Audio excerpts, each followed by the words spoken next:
There's an island in the South China Sea known as Hainan. And even though it's the smallest of China's provinces, it's responsible for one of the most iconic dishes in Southeast Asia.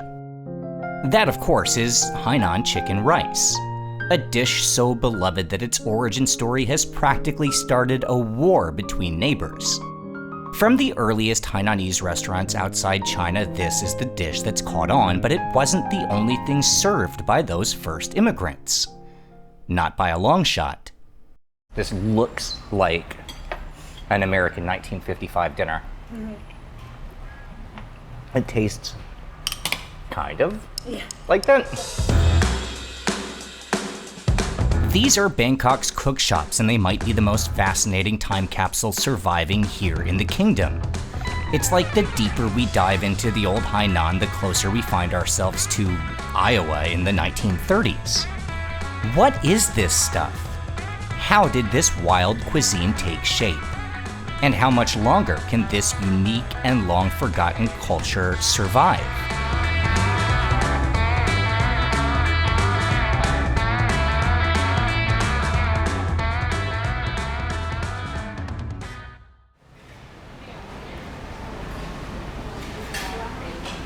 Six days a week for the last 30 years, Noi and her husband have arrived before the sunrise at their shop house in Bangkok's working-class warehouse district, where they prepare what might be the city's best khao man gai, or Hainan Chicken Rice.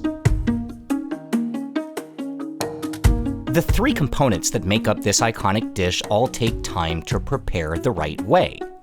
First, there's the chicken. Free-range and lean, boiled in chicken stock and then cooled in an ice bath.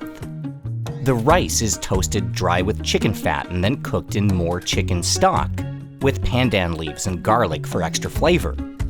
And the soup, well, it's the soup that made this family-run restaurant into an institution. คือซุปมะนาวดองค่ะของที่ร้านนี่ใส่ซุปใส่มะนาวดองค่ะเวลากินแล้วเนี่ยจะมีความชุ่มคอแล้วก็ตัดเลี่ยนด้วยค่ะเราอยู่ในที่ทำเลที่ไม่ค่อยดีใช่ไหมคะจอดรถก็ยากอะไรลูกค้าก็แบบช่วยเป็นสื่อให้อร่อยนะคะอยากจะแบบให้คนรู้ออกไปมากๆช่วยตรงนี้ให้เป็นสื่อออกไปอะค่ะก็เลยมาถ่ายทำรายการให้ก็มีหลายรายการเนี่ยที่เห็นนะคะ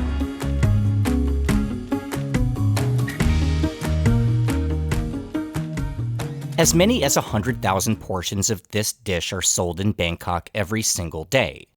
It's a foundational part of local cuisine and something found in upscale shopping malls and backwater districts, usually like this place as perhaps the premium spot in the neighborhood. I mean, for $1 a portion, this is luxury. It's the Versace of street food, the Prada of the blue-collar alleys. And it's not only that way here in Thailand. In Singapore, this is the national dish, something found in every hawker center and in no less than 8 Michelin-rated street carts and restaurants.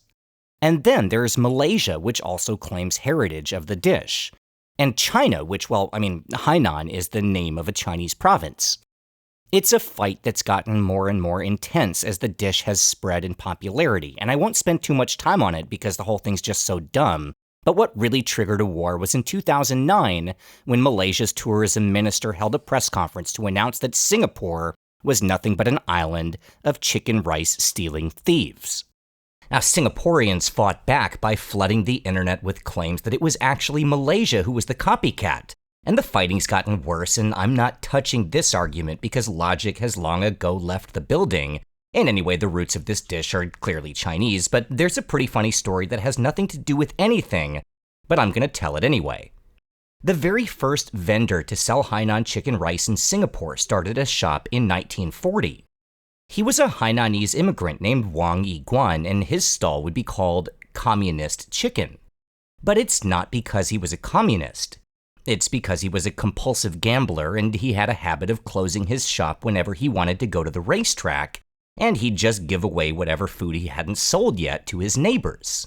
Hence, Communist Chicken. Anyway, what is definitely relevant to the story is that around the same time as Mr. Wang was gambling away his chicken money in Singapore, the dish was building a following in Bangkok thanks to another immigrant family. And their shop, well, that's still open today, just a couple kilometers away from Hainan Chicken Rice.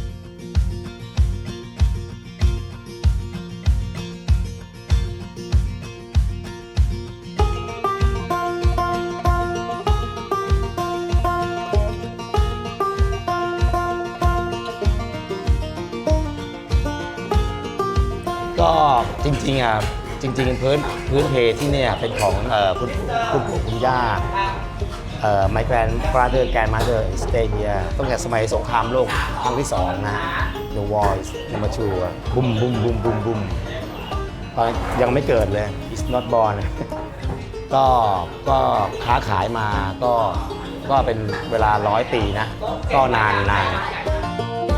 Now, if you remember a couple months ago on our channel, we did a story about the oldest restaurant in Bangkok. And it had an amazing history, but nostalgia alone wasn't enough to keep them in business. They adapted and changed with the times, and here it's the same thing. From the original street cart, the family moved into this bricks and mortar location on Soi Charon Krung, the city's first road. And as Hainan Chicken Rice grew in popularity and trends emerged around Asia, well, the restaurant adapted. The building is new. This building is new? Yes. Okay. Oh, not new นะ 60 years old นะ ก็รสชาติอาหารทุกอย่างก็มีการปรับเปลี่ยนก็คือตามกาลเวลา ก็กลายเป็นที่โด่งดังถึงทุกวันนี้ก็นานแล้ว The style of Hainan chicken rice served here today is a combination of the rice and sauces made popular in Singapore, the crispy fried chicken technique common in Thailand, and the manao or preserved lime soup made famous just down the street at the first place we visited. But underneath it all, there's still the original tradition, whatever that might be. The founders of this restaurant, the grandparents of the current owners, well, they were immigrants from China and specifically Hainan province. In fact, 100 years ago, this neighborhood, which was then the outskirts of the developed city, well, this was a Hainanese community. And whether it's in Singapore, Malaysia, or right here in Bangkok, wherever you find those old Hainanese enclaves, well, that's where you find a very familiar style of chicken.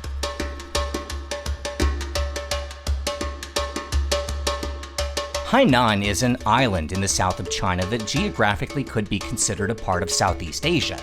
And specifically where we're looking when we talk about this dish is here in the eastern part of the island, in a town called Wenchang. Now, Wenchang-ji, or Wenchang-Style chicken, does not refer to a specific dish, although there is a typical method of preparation. We'll get to that in a minute. But the name Wenchang chicken is actually talking about the chicken itself, a famous breed raised on the seeds of the banyan tree and later fed a diet of peanut, coconut, and rice. The traditional style of cooking is meant to preserve that delicate flavor of the meat, so it involves simmering the chicken in hot water, then serving it cleaved into pieces and eaten plain, or with just a bit of chili or ginger for seasoning. Wenchang chicken has an ancient history and is one of the beloved dishes of Hainan Island. But the crazy thing is it's pretty much unknown in much of mainland China. Even as Hainan chicken rice has become popular in big cities like Beijing and Shanghai at Singaporean-style restaurants. Now, this might sound bizarre, but if you've actually spent time in China, it kind of makes sense. So, like, there's a Chengyu, or ancient proverb, that says, Shan Gao Huangdi Yuan, which translates to more or less the mountains are high and the emperor is far away. What it really means is the farther from the capital, the more wild and lawless a place might be. And Hainan isn't just as far from Beijing as almost any part of the country, it's across an ocean. Hainan is a place with its own culture, its own ethnic groups, its own animist religions, and a native language linked to the Kradai family, along with Thai and Lao. Now, what all of that means is that if we could travel back in time to an old Hainanese neighborhood here in Southeast Asia, the foods we might encounter would probably look nothing like what we associate with Chinese cuisine. I mean, this is a totally different category in food and culture from the other places that saw waves of migrants like Chaoshan and Fujian. But finding a restaurant that still serves those old dishes can be a challenge when everyone's adapted to the modern and popular stuff. But there is another old Hainanese neighborhood in Bangkok where there's an old restaurant still standing. And we know that because we actually filmed there by total coincidence when we were taping on the hottest day of the year. And as it happens, that place serves a dish that we'd never seen before. A dish called Wenchang chicken.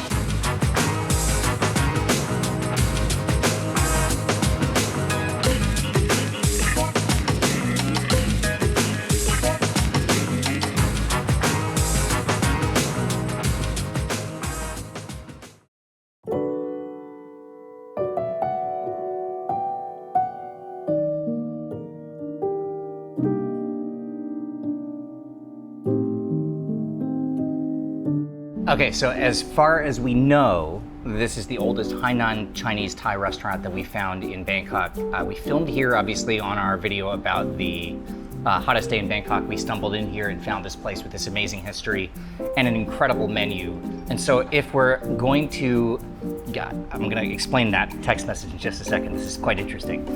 If we're going to tell the story of Hainan Chicken Rice without telling the story of Hainan Chicken Rice, getting into the international controversy, we at least need to look at how Hainanese food came to Thailand. So we thought this is a good place to start. You'll notice that there's no soup that came with this. This is how you would find this in China, exactly like this. The rice is a component served on the side, cooked in stock, and you see it's drier than the Singaporean, more modern Hainan chicken rice. That's spot on.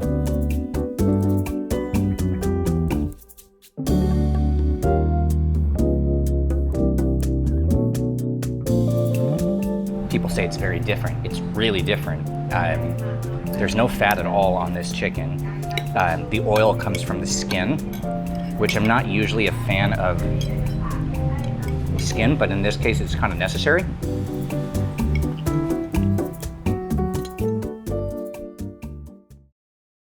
Hua Hin Po Chana opened in this spot around the year 1947. But much like the place we just filmed, its history predates this bricks and mortar location.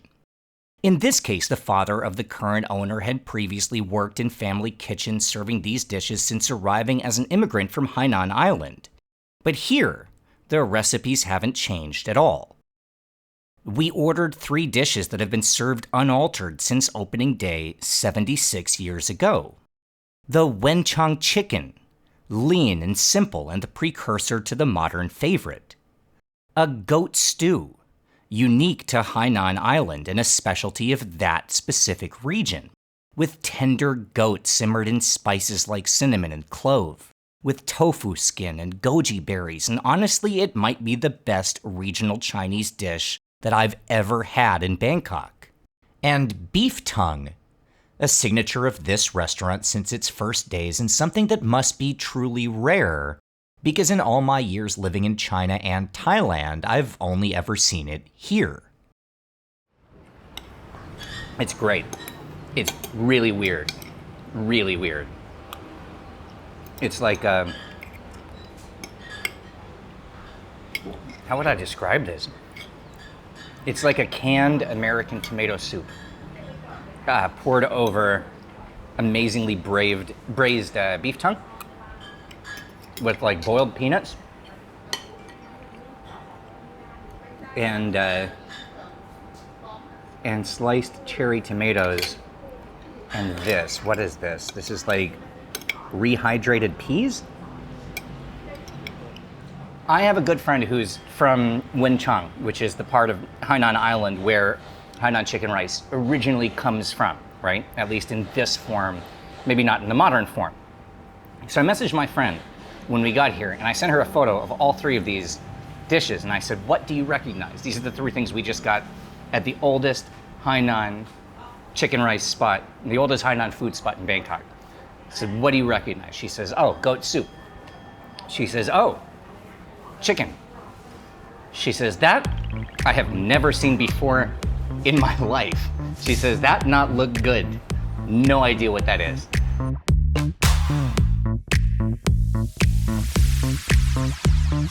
ถ้าไปทานร้านไหหลำ3อย่างนี้ต้องมีครับอันนี้ผมว่าคือร้านไหหลำก็มีทุกร้านนะสตูลิ้นก็ผมก็ไม่ทราบที่มาเหมือนกันแต่สมัยก่อนร้านไหหลำเนี่ยเวลาเราเปิดร้านอาหารขึ้นมาเรามักจะขายอาหารจีนนะอาหารไทยนี่อาหารไทยนะแล้วก็อาหารฝรั่งอย่างนี้ถือว่าเป็นอาหารฝรั่งสำหรับร้านไหหลำ This was something that didn't make sense. How could a dish served at every original Bangkok Hainanese restaurant be something that has never even existed in Hainan? Something wasn't adding up, but the owner gave us a few more places to look, and when we typed the name of this one dish into Google Maps, an entire category started to emerge right before our eyes. Yeah. Yes, this also have. We'd stumbled onto Thailand's most unique food subculture. This was our gateway into Bangkok's cook shops.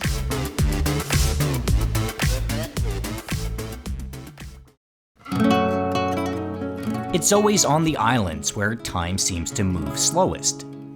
While Chinese traders and workers settled in Bangkok since the city's first days in the 1780s, it would be almost a century before the first Hainanese would arrive. At the time the French and British opened a port in Khao in 1876, the first ever on Hainan, the city was a backwater town of less than 40,000, and most of the island's population were subsistence farmers. Over the next decade, thousands from Hainan would immigrate to Southeast Asia, but they didn't have it easy. Trade, manufacturing, even farming, industries typically available to foreigners, well, those were dominated by the already established Chinese, Cantonese and Hakka, Hokkien and Chairoj. Now, even if these groups were welcoming to outsiders, and they most certainly were not, the Hainanese didn't even speak the same language, and almost none could read or write. So they set up in camps outside the urban areas of Bangkok, Singapore, and Kuala Lumpur, and took whatever jobs they could find. Now, this was right around the time when foreign investment was taking hold in Southeast Asia, and wealthy foreigners were building mansions, and they needed servants and domestic staff. So they turned to the lowest immigrants on the economic ladder, the Hainanese. Working in the homes of the foreign elite, Hainan servants learned recipes of favorite dishes from Europe and the United States and figured out techniques to make use of available ingredients, like crushing cream crackers to make the breading for pork chops, or stewing beef tongue in canned tomato soup. Now, it wasn't just the foreigners who needed domestic help. Rich Chinese as well as influential Thais and Malays also wanted cooks for their homes, and particularly those who knew how to make Western dishes, a necessity in the new open economy for hosting high society dinners and banquets. So they sought out the Hainanese for their houses too, and eventually to man the kitchens at upscale hotels and restaurants. In the 1940s, when the real estate market collapsed because of World War II, many of these Hainanese workers who'd saved up a bit of money set up their own businesses. Some of them sold their own native food, especially a dish called Hainan Chicken Rice. In Singapore and Malaysia, others who'd worked in Peranakan Chinese homes began to sell that style of cuisine. And in Bangkok, well, they'd opened the city's first Western restaurants. They'd be called cook shops, and in the years after World War II, they'd proliferate and become one of the trendiest styles of eating in the Thai capital. Now, this was a long time ago, and by now that genre of food has been all but forgotten, and from the countless stores once open, today there are only a small handful remaining. In fact, of the places that date back to that era, we could only find 5 that still exist. 3 of them within an easy drive of Hua Hin Po Chana. So that's where we went next.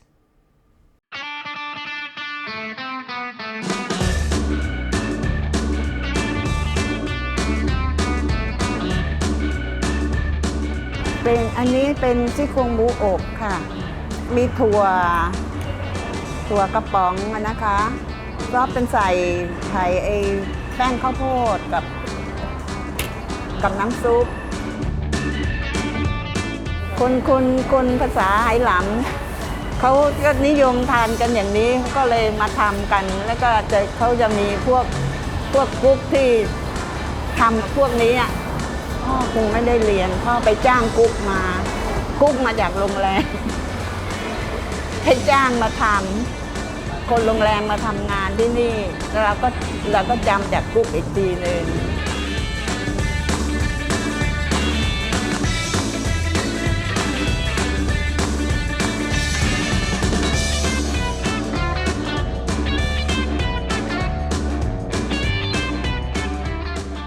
All right, we've arrived at one of the few remaining cook shops opened by Hainanese chefs who had some connections to serving foreign families, whether that's at the embassy, whether that was in the palace, cooking for royal banquets, or it was in private homes. But there are very few of these places left.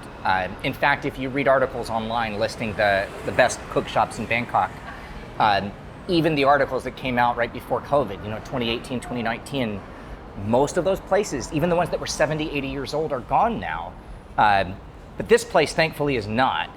So we asked the owner what the original dishes were that are still served here, and these two, which includes one that we just had at the last Hainanese restaurant, the Hua Hin Po Chana, the beef tongue. Here they serve it with potatoes, peas.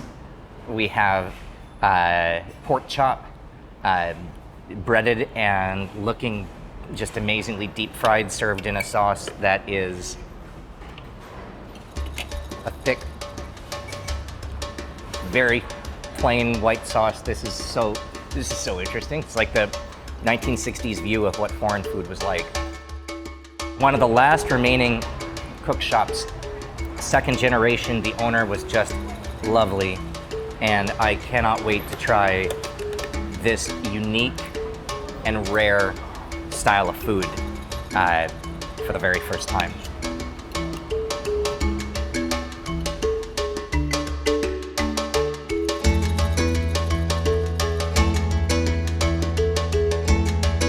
Let me compare the version of the beef tongue we just had to this one. It's cut differently, but otherwise, let's try the sauce first. This is fish, deep fried fish with garlic and green chili. Sauce is exactly the same. Oh, don't mind my camera shot.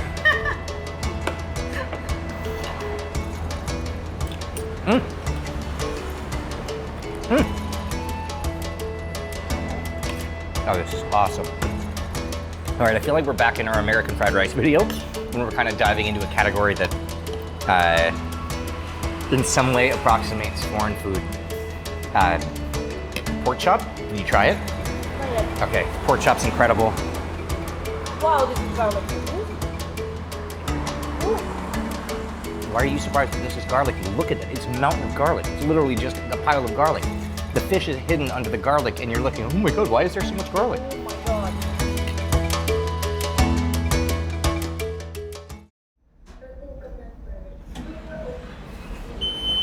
Thank you. And I'm lost. I've lost my sense of direction completely.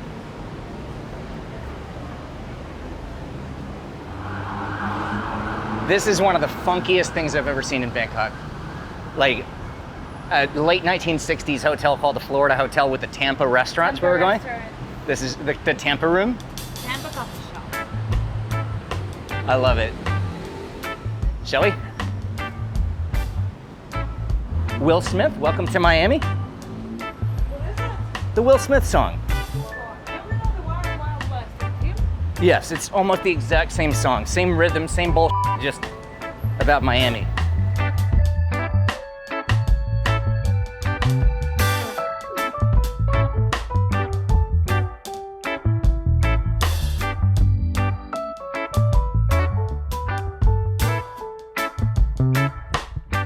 มาทำงานที่กรุงเทพในด้านร้านอาหารคุกช็อปเนี่ยทำหลายที่แล้วก็มาที่สุดท้ายนี่คือโรงแรมฟลอริดา I mean it's a lot for me working in a Florida. I working about 50-year-old.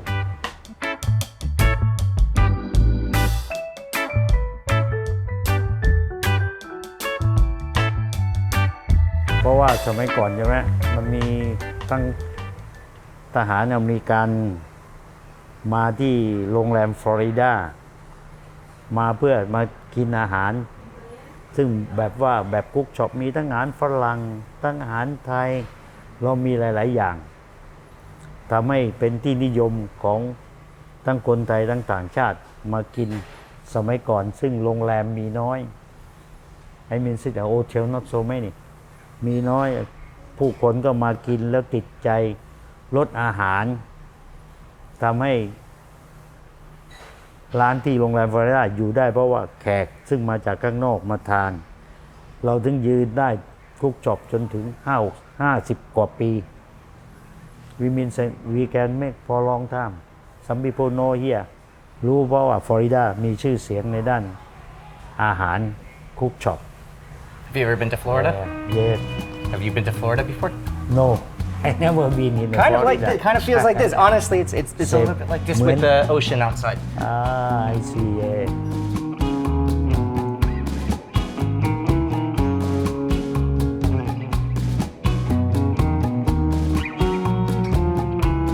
This is like, there used to be a place in Charlottesville where I grew up called Damon's, which was this old like 1970s style rib joint, you know.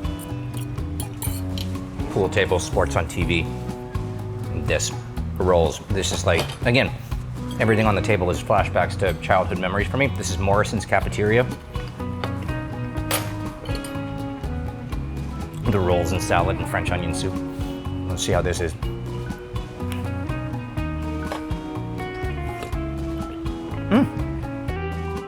By the time the Florida Hotel opened in 1968, cook shops were at their apex. There were dozens in the Old Town alone, more scattered in the upscale and foreign areas of Bangkok. In fact, it was just 1 year later when the first Thai-language foreign cookbook would be published, and 3 years after that when the first Western grocery store would open in Bangkok. And then, the years after the Vietnam War would see a boom of hotels and upscale restaurants, and even before McDonald's and KFC arrived, cook shops as a source of Western food weren't really needed anymore. But the stuff served here, I mean, it's never really been Western food at all. It's its own category. It's cook shops. The interesting thing about this is that this is not, if you just look at this as a Western meal, okay, it's a Western meal. It's not that compelling or interesting. It's cool to find a throwback like this. It's been served with the exact same recipe since 1968. That's awesome. But what's really cool is that this is not a Western restaurant. This is very much part of Thai heritage. This is a category of Thai food, this cook shop, Hainanese, Chinese, Thai, Western fusion food that is almost extinct, right? Like, almost no place is left serving this kind of stuff. You wouldn't look at this and think that this is part of Thai culinary heritage, but it very much is. And it's not just something that's got a history, it's something that has a really important history. Because this was the introduction of Western food, and this was theoretically what was supposed to be the way to show elegance and class and sophistication. You'd see this at government banquets, you'd see this served in embassies or served in wealthy households. And to me, you know, seeing not just a take on it, but like the real thing, same menus as they served in 1968, I think that's awesome. All right, now it's important to mention that this is in no way a definitive story of Bangkok's cook shops. I mean, a few minutes ago we thought we were filming a story on Hainan Chicken Rice. Realistically, with something so fascinating, I'd have loved to have taken more time to plan and research the subject, but as I already mentioned, if you look up this topic online, most of the places you'll read about are already gone. And the few that remain are all operated by owners in their 70s or older, and honestly, we just wanted to get this on tape. Truthfully, that's the thing that we take the most seriously about this crazy job we have of walking around holding a camera. Sometimes when you feel the ticking clock, Just recording something is more important than telling the story. And the clock is most certainly ticking. I know to us the dishes in Bangkok's cookshops are unique and irreplaceable, but the category, simple stuff served with sauce, that's been on the way out everywhere, not just in Thailand, for more than a generation. Even in my lifetime, tastes have changed and kitchens have better equipment and chefs have better training, and the world moved on from this stuff to something else, and from that to something new again.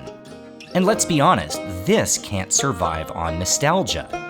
Cookshops are very much a product of their time, the booming years after World War II, when mass production was in vogue and the old days of stone and wood gave way to formica tables and fluorescent lights. And while other old businesses might feel historic, this kind of restaurant just sort of looks outdated. In truth, it's incredible that this is still here at all, and that in the middle of a city packed with modern and world-class Western restaurants, there are still places that survive to tell the story of the days when foreign food was something magic and mysterious. The oldest cook shop dates all the way back to 1932. It was named Phu Mui Ki, which in the owner's dialect translates to delicious, and it barely made it through its first year, closing for some time during the Thai Revolution. It closed again during World War II, and again because of a flood, and again after the son of the original owner passed away. And somehow, it's still here, still serving its forgotten specialties in its second location off the side of a highway north of downtown. And so, that's where we went for one more cook shop meal.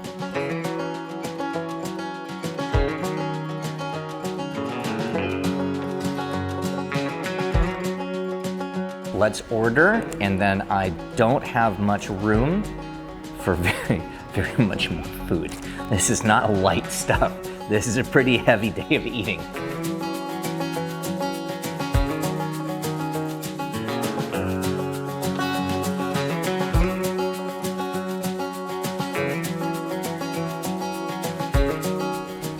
Our pork chop crawl continues. And it's another good one.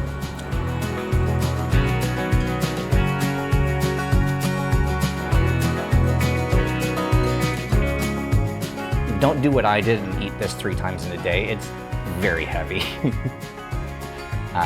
But in terms of the actual food itself, it's fun. I consider this to be unlike anything else we've ever eaten on the channel, unlike anything else that I've had since I was a kid. It's both nostalgic and a little bit out there and familiar and unfamiliar at the same time. Like, it's like they say about cook shops, it's kind of like food that was cooked based on photographs, not based on recipes. Like somebody saw a photograph of a Western dish and then made something that looked like it instead of being something that tasted like it. And that's kind of the example of like these cabbage rolls, right? Like, you have cabbage rolls in an Eastern European country and like the cabbage is gonna be like blanched first so that it's soft. It's not like that here. But it's delicious. It's a different dish. It's not what we expect, but it doesn't mean that it's not great and it's not unique and it's not interesting. And there is something fun about using a piece of Wonder Bread to soak up this sauce. Cook shops, not at all what I expected. You talk about the historic food of Hainanese immigrants to Thailand. And is this what you expect? I'm into it, man. I'm digging this. It's great.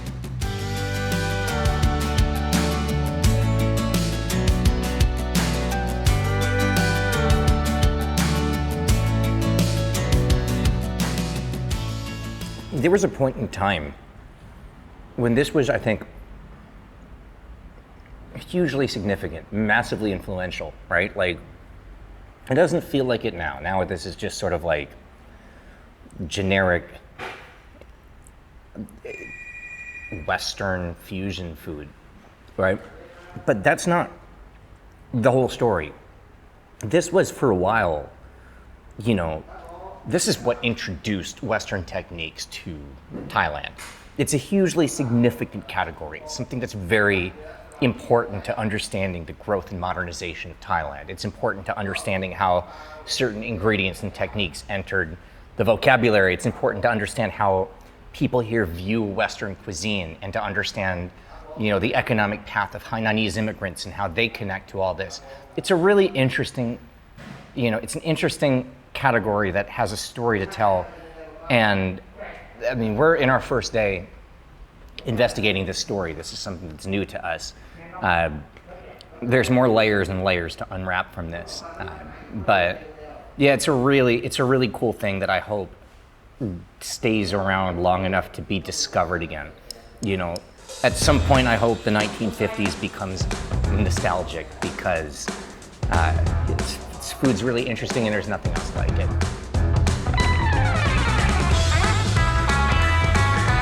And that's the story of Bangkok's cook shops. I think it was supposed to be the story of Hainan Chicken Rice. I'm not sure what happened. Anyway, support these incredible places, and while you're at it, subscribe to the channel for more from OTR. Thank you so much to everyone who supports us on Patreon. It really helps to keep us going. Check the links below for our social media, and we'll see you next week. Everybody grows a mustache and thinks they're gonna look like Burt Reynolds or like Tom Selleck. I just looked in the mirror and I think I look like Tom Tucker, the news anchor from Family Guy. Hi, I'm Tom Tucker, Quahog, Rhode Island News.